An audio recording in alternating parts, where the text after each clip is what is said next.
It's a pleasure for me just to be here, and also I have a very easy task. I want just to convince you that there will be at least another commemoration of the 20 years, because I want just to convince you that CERN has a very good program, at least for the next 20 years. CERN now in this moment is always seen as being the place for LHC, and of course we are, but we are doing more than that, as you will see in the presentation today, and we are intending also just to do more in the future. But let's go a bit through where we are and where we are going. So, LHC program is one of these things that when you are planning it, you cannot be so optimistic. When it happens, it is very, very rewarding, because it's the extraordinary composition of three exceptional performances. A machine which works incredibly well, because as it is now, this transparency, which is only a couple of weeks old, is already outdated, because now we are already going toward the 18 inverse femtobarn.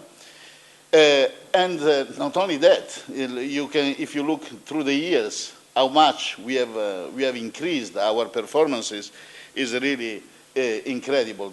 The first year, 2010, which looked very exciting to us when we were there, it doesn't stay in this linear plot any longer. And the fact that the experiment had worked at least as good as the machine, because this is a very famous event which has been shown many times, but Fabiola can show you, probably you will see it many times. And this is the price of success, because if a machine works very well, it has high luminosity. High luminosity means high pile-up, and then you have just to be capable of telling this Z to mu mu among these 25-odd other concurring interaction. And of course, again, the experiment were capable of coping up with the increase of the machine very nicely, which is the combination of many things. It's a combination of the fact that you'll never do things like that if you don't have an experiment which has an efficiency of its subdetector very close to 200%. You don't do that if you don't constantly improve how smart you are analyzing the data. So it was an incredible achievement. And of course, the other ingredient was the grid, because without the grid, we would be still thinking, well, next year we'll be starting analyzing the data. And this, again, has proven just to be working above its performances, and is very well known that one of the places in which all these tiers are working well is here in Prague. And it looked like last year we were hitting our maximum, which was 22 petabytes. We have already surpassed the 22 petabytes this year, and we have still to run ions. When we run ions, we are accumulating a lot of things. But the fantastic thing is that we are running constantly hundreds of thousands of jobs per second. In any moment in which you go on Google and you Google the grid, you will see that there are typically 150,000, 200,000, up to a record of 500,000 jobs working at the same moment, with a traffic which is impressive when you think the traffic going from the experiment to the tier 0, but is is an incredible number, 15 gigabytes a second, when you see all the output, what thing goes around. And it works pretty well, and we are really, really happy with that. With the accelerator, of course, there is the constant try just to improve, to go inside this famous formula of luminosity and try just to tweak all the parameters.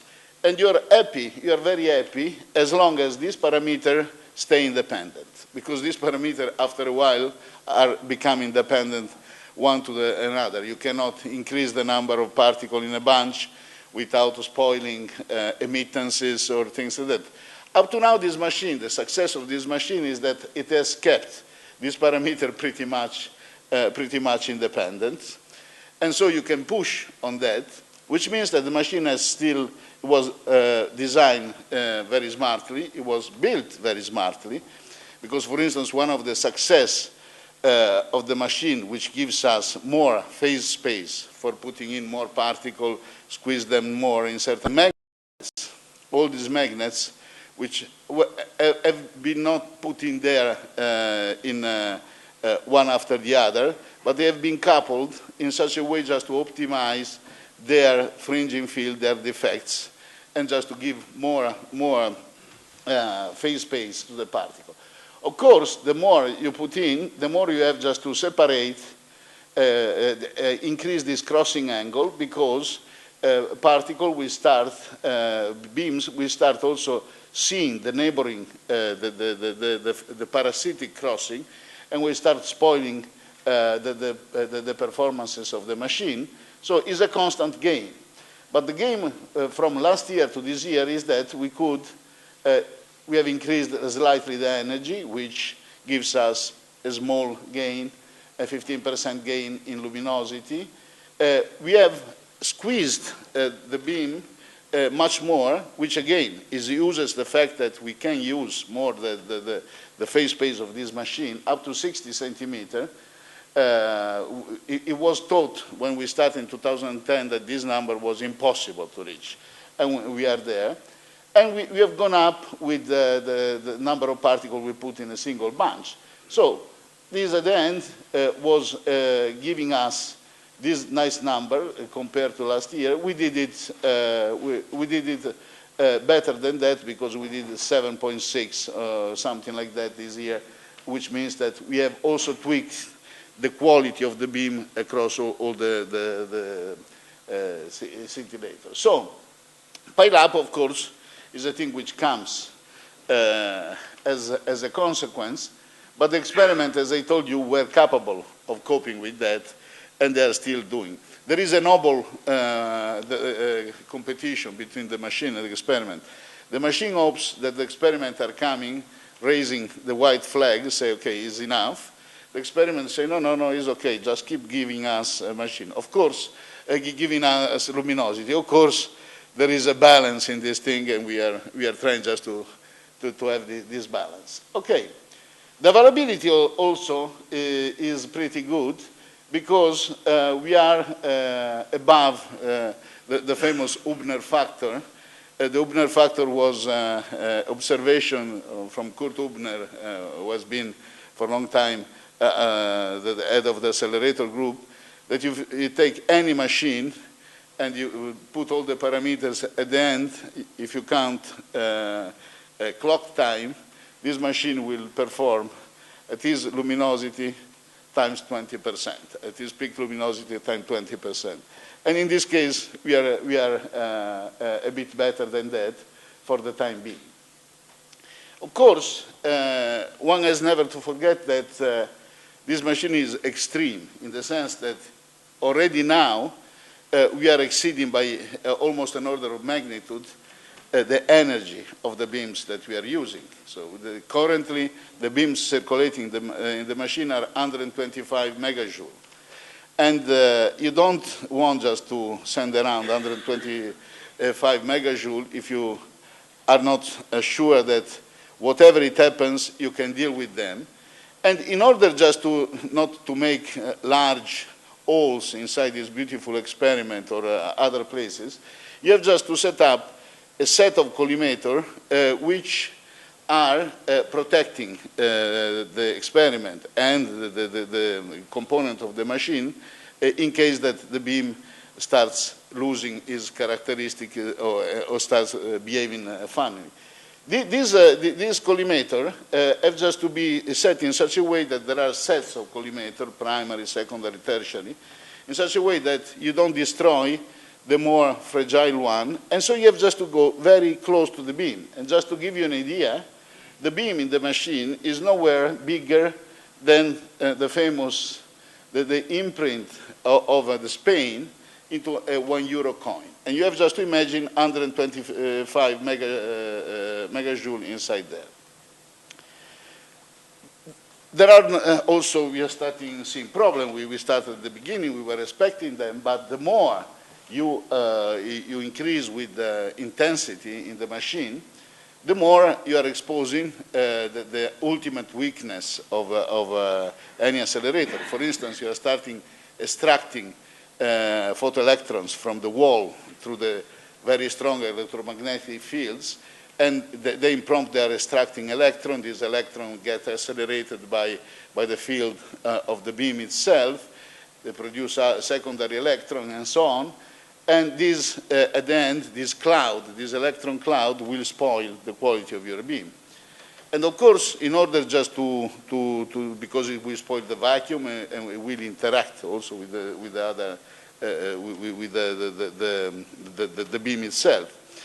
In order just to do that, we usually you have just to design in such a way that all the material you use there is very resistant to emit this secondary electron. And the other thing is that whatever you use, you scrub them with the beam.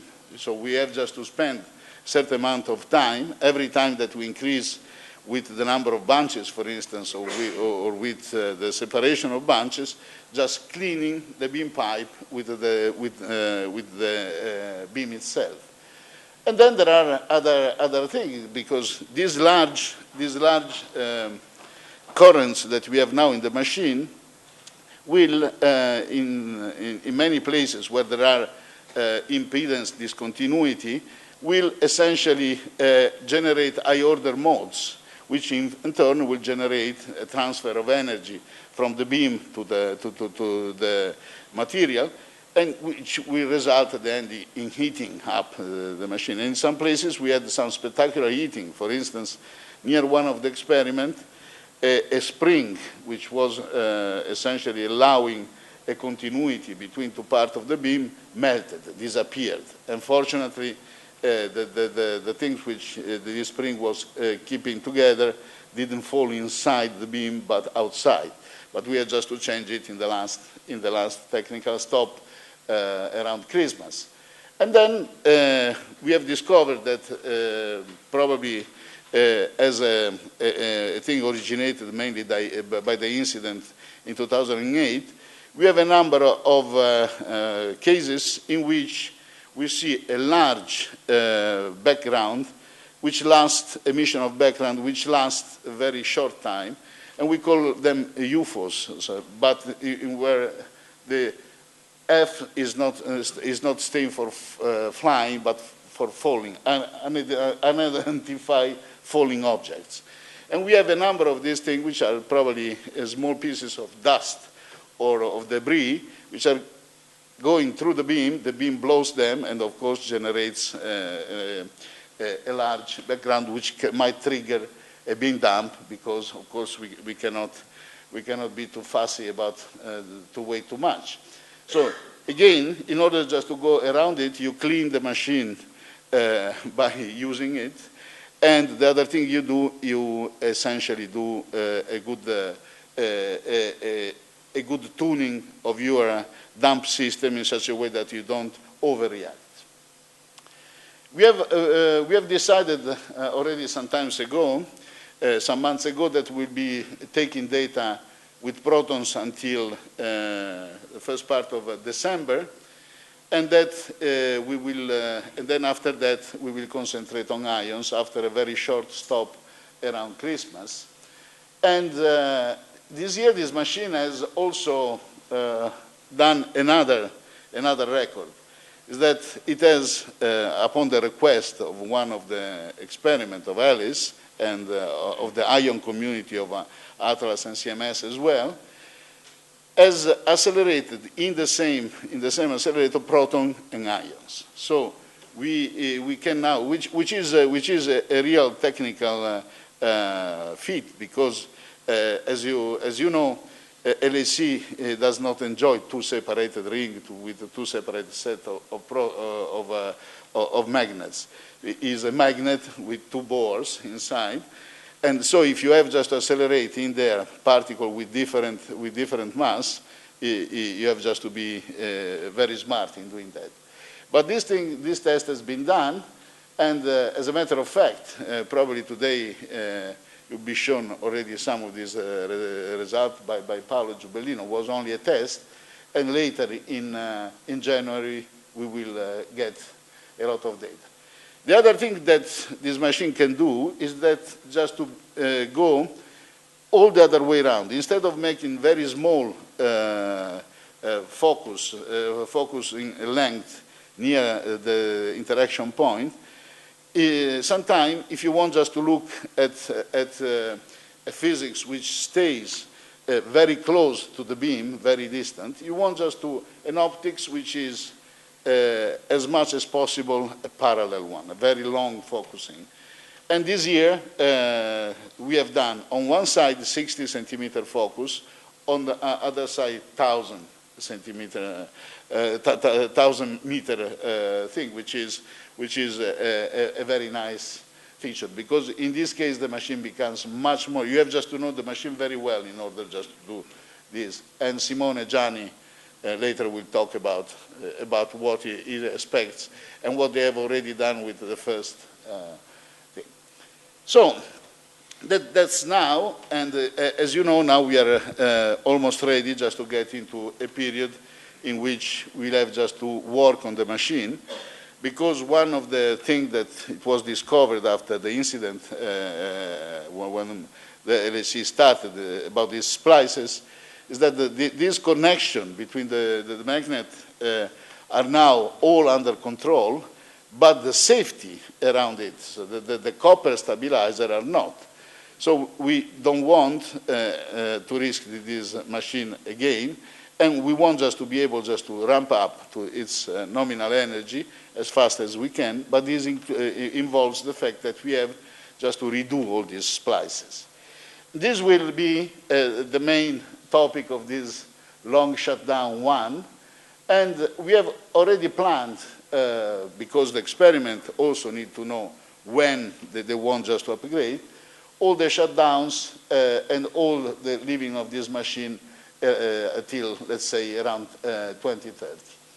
Of course, the more distant you go from where you are now, the more you have just to use the crystal ball, because things are becoming more unpredictable depending on also on the physics you find. But the whole idea behind that is that we go on this shutdown, and after that, the machine will be capable of getting at or very close its nominal energy and reach its nominal luminosity, which is 10 to the 34.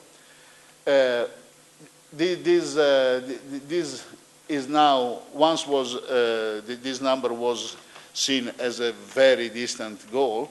Now, considering the fact that the machine at half of the energy is operating at 75% of this goal and should not, means that there is margin.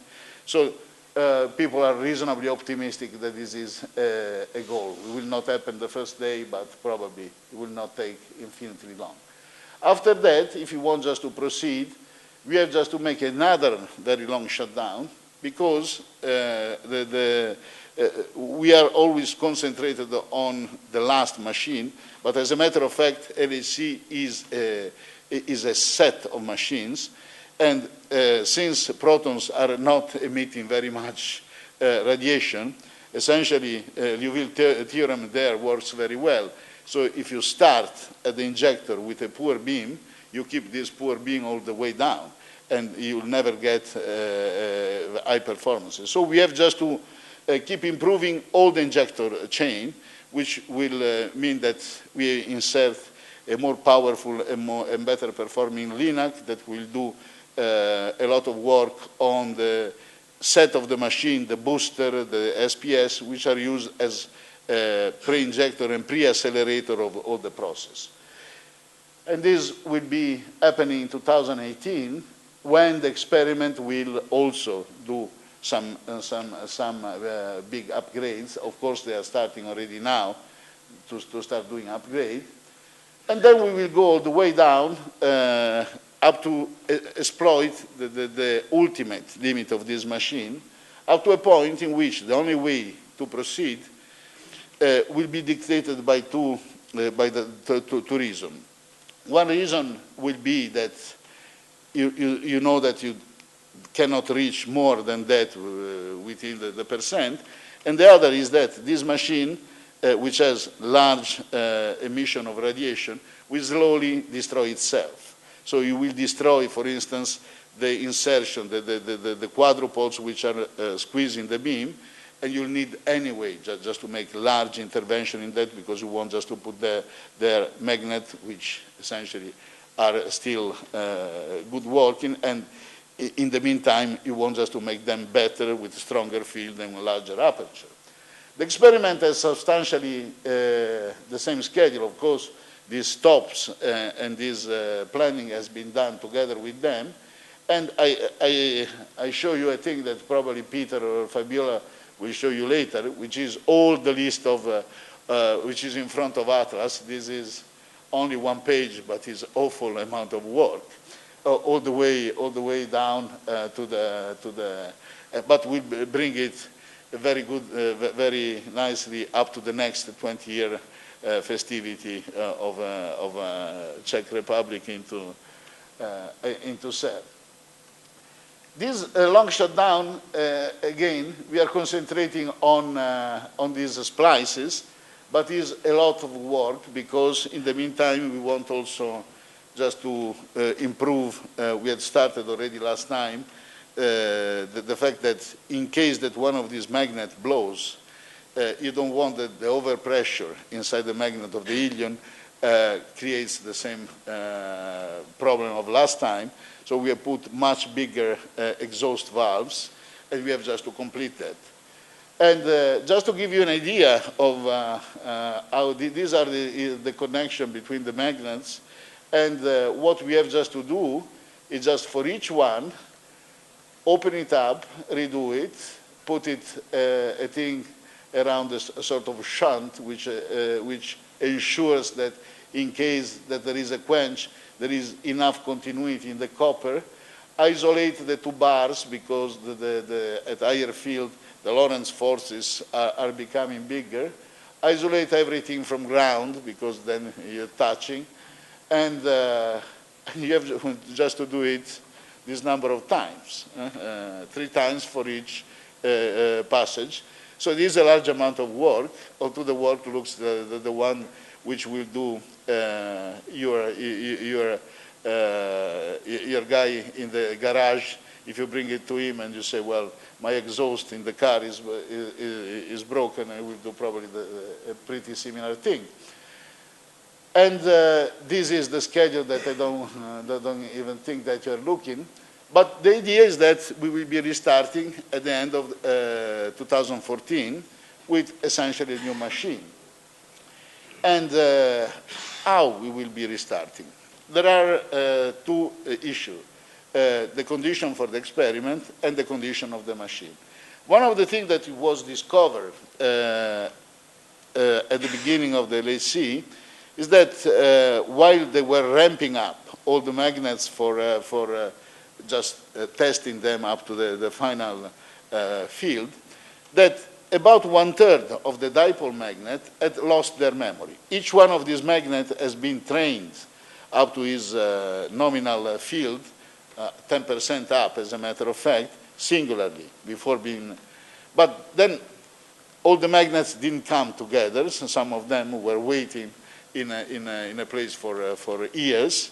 And when they finally restarted, it was discovered that about 1/3 of these magnets have lost their training. So in order just to bring them all the way up to the nominal field for 70 TV, you will have just to make a large number of quenches, because now you don't have any longer the privilege just to quench a single magnet, because magnets are mounted in strings of 12. So it doesn't look neither very good from the point of view of how much pain you inflict to this magnet, because every time you do this thing, this quench, the magnet undergoes a large stresses due to the thermal stresses, and mechanical stresses, nor a good way in which you spend your time. So it was decided that since we know that we can get up to 13 TV or 13 point some TV with a limited number of quenches, we will essentially restart, not aiming immediately for the, I think. Then, of course, if we can go easily to do 14, we will do it. But we are pretty much convinced that once the machine starts working and the magnets stay there for 1 year or so at 6.5 TV, they will train themselves. The other thing is that what kind of luminosity the experiment expects and how you can give it to them. And of course, the experiment are used now just to get 7.5 10 to the 33. They want 10 to the 34, and this is right. But this will essentially could be reasonably easy to be done if you were using, as now, 50 nanosecond bunches, so less bunches and more loaded with particles. But this would have the disadvantage that the experiment would suffer of much higher number of pile-up events. Or if you go to the 25 nanoseconds, you have just to make sure that at 25 nanoseconds, you have just to have the same quality of the beam, and this would be by far the best thing to do. So it's clear that from the point of view of the experiment, and from the point of view also, my point of view, and the 25 nanosecond, which is the final spacing using the native RF of this machine, is the plan A. But in case that there are very big problems, there is a plan B, which uses the fact that this machine can also has learned how just to level its luminosity, throwing away some of the possible luminosity and gaining back some lifetime. So this is another possibility. If you ask Peter or Fabiola, they will 100% say first one, and if you ask me, I will say the same. This is what we think that starting doing crystal bowling is what we do in the future. So from the point of view of how the luminosity and the integrated luminosity will go. So the luminosity will go after this long shutdown, will get slowly to what it should be around 10 to the 34. And integrated luminosity is clear that again, the machine is showing that it's capable to deliver 30 inverse femtobarn a year, and will keep doing that. Then there will be the long shutdown 2 when we make all these improvements in the injection chain, plus a number of things that we are doing in the machine. And this will essentially bring us to this ultimate luminosity, which is around 2 or 3, 10 to the 34. There are optimistic, and very conservative and optimistic estimate on that. After that, you have just to think of something different. And in order just to think something different, you have just to start thinking of a new project, in a sense, because you have just to start modifying some real parameter in the machine, like for instance the insertion region, or just try just to get around the fact that the more you are forced just to open up the angle between the beams, the more you're losing luminosity by this geometrical factor.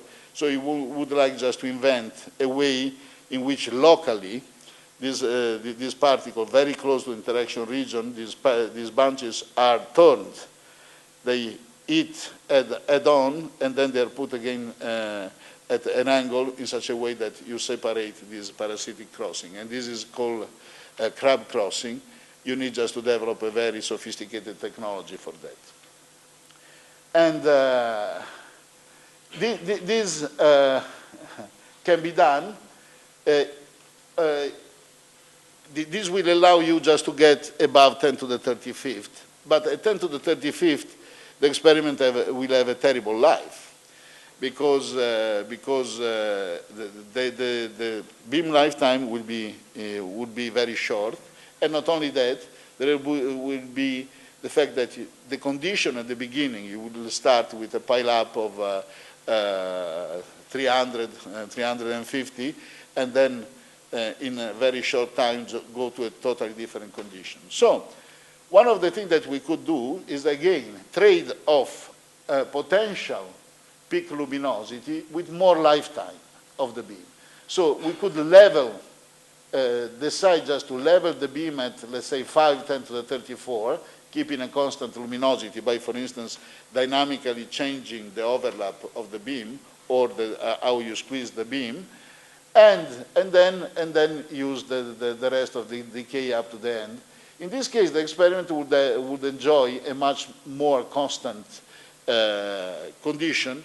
And when you calculate how much you lose in integrated luminosity, you see that it's not very much. And so this is one of the things that we are aiming at.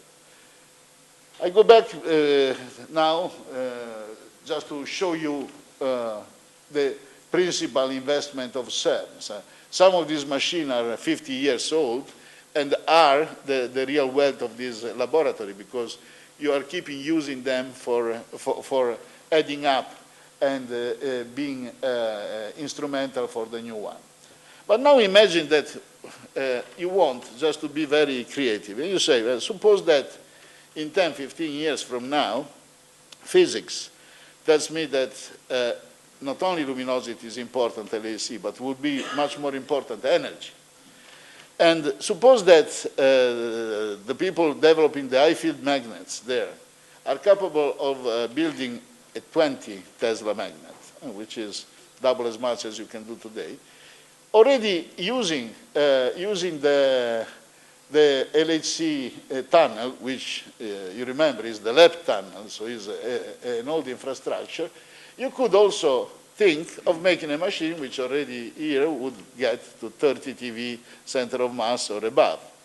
Of course, in the meantime, you also are thinking, well, if since I'm using this tunnel so proficuously, why don't I think just to invest in a next big tunnel, 80-kilometer tunnel, 80, which goes down the Jura and comes back. And of course, this will give you a machine, even with less extreme magnets, which could attain the 100 TeV scale. Of course, it needs just to be dictated not only by the amount of resources, but by a good reason of physics of doing that. But in principle, already at this, in this sort of study, there are no showstoppers except probably 10, 15 years of very solid work in R&D for high-field magnets and for solving other things. But there are, in principle, already using the lab tunnel, there are no things which are impossible from the first principle. Going back to the other things we are doing, and then I'll conclude, we are doing a lot of other things at CERN. We really believe that CERN gains a lot by having a diverse program, because this makes the community more diversified. It makes the people also looking at the same problem in many different ways, and it adds a lot also to the type of the community and to the hybridization of the community. So we have a lot of programs which are going from the high energy frontier to the very low energy nuclear physics, and also we are doing a certain amount of physics without accelerator. At CERN we have, for instance, this axion search, which is now continuously setting one of the best limits for axion search from the sun. And this is, for instance, another way in which you look at new physics and a fixed target. Franco Bradamante will talk about the investigation of the QCD and of the spin of the proton later on. We are building a successor of ISOLDE. ISOLDE is our facility in which you you make isotope, exotic isotope, separating them online, which is called high isolde, which is high intensity and energy, and will be ready soon, which is an extension of the Rex isolde, and will increase not only the energy by far, but also the intensity by a large amount. And this will allow us to go study things from well below the Coulomb threshold, very high up, with a lot of implication both in the study of star dynamics to the biology. We have the best facility for neutrons now, again came into operation a couple of years ago. We are building an upgrade of our antimatter decelerator, which will increase the amount of anti-hydrogen that we can build by the order of magnitude. And antimatter has been in the last year very much on the thing, because there were two very nice results. One was that one could keep confined this anti-hydrogen atom no longer for milliseconds, but for minutes. If you succeed in doing it for minutes, you can do experiments in these 15 minutes in which you can prove the difference between matter and antimatter. And one of these experiments, by using again, the very sophisticated spectrometry, which cancel the factor, Doppler effect, and all of that, measure the mass of antiprotons only a factor 4 worse than what we know from the mass of the proton. We have even another more specialized thing. We have a large environmental chamber in which we can simulate the atmosphere at any level, and we can simulate, instead of having a cosmic rays, we put there a beam.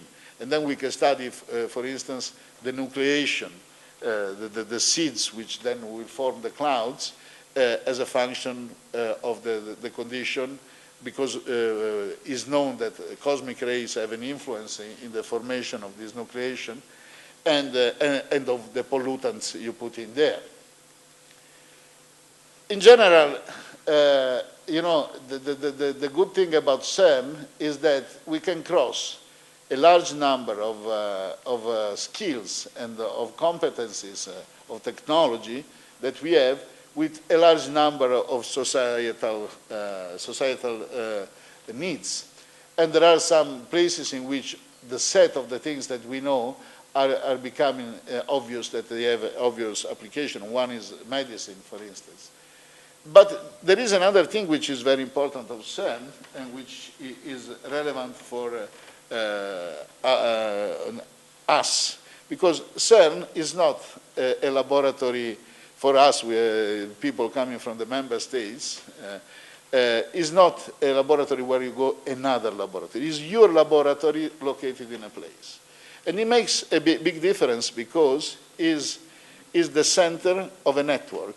And it's very important that is always perceived, and is in real life, the center of a network, which requires that there is a parallel effort in the countries just to keep good infrastructure, create a new one, because then in this way is the best way in which we can really take advantage fully of this beautiful laboratory. I will show you a thing that we are in this moment reorganizing at CERN, which is our impact and our see how we can impact on medicine, because it's clear that if you know just to do accelerator, detectors, and computing, there are other ingredients in which you can make a real impact. And we did some impact already, because this design of this machine that now is a working machine in Italy, and there is a similar one in construction in Austria, and there is another one working in Heidelberg, comes from a certain study which calls PIMS. and this synchrotron, which will be accelerating, which is accelerating proton and light ions, carbon ions, to cure 5,000 patients a year, largely diminishing the amount of collateral damage you do with X-rays. And detectors, I just show you this, which is a joint collaboration of CERN and a large clinical institution in France, just to show you the quality of this poor mouse sacrificed to science, in which you see the combined thing of a PET and of computer tomography, and the PET is capable inside this beautiful thing just to see a very small sodium-22 source, which is mimicking essentially what the PET will be doing. So, to conclude, this year has been an exceptional year in a sense, no doubt that, but also no doubt that it's clear to all of us that we are just at the beginning. There is in going on the process of the updating of the European strategy. Peter is one of the people involved in the preparatory group of that.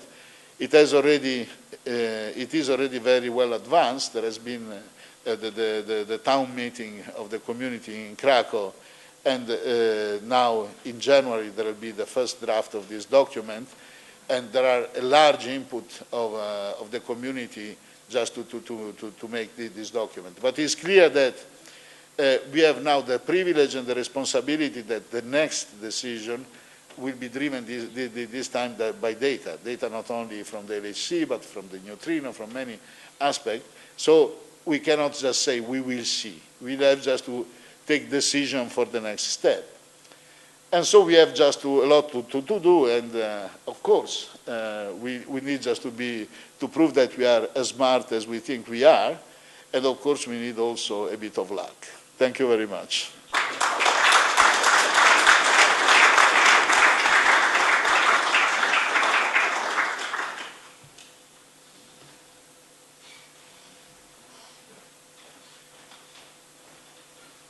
Okay, so thank you very much, Professor Bertolucci, for your very nice talk, the overview of CERN and its future. And I open the floor now for discussion. Questions, please.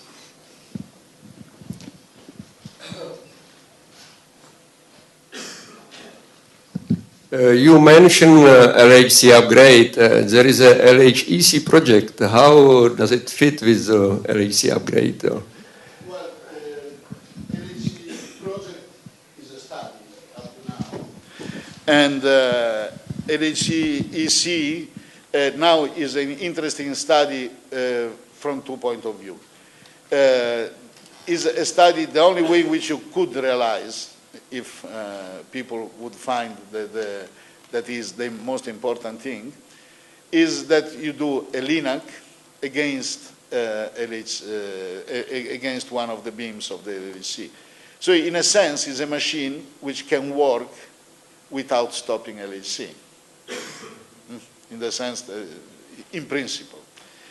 As a matter of fact, the interesting part is just to develop this LINAC, because you want just to make a LINAC which is compact enough and recovers part of the energy you are putting in.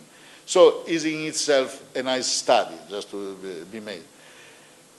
The fact that you will ever be doing LHEC, depending on his physics program, is debatable. So that there be is one of the things that Peter has just to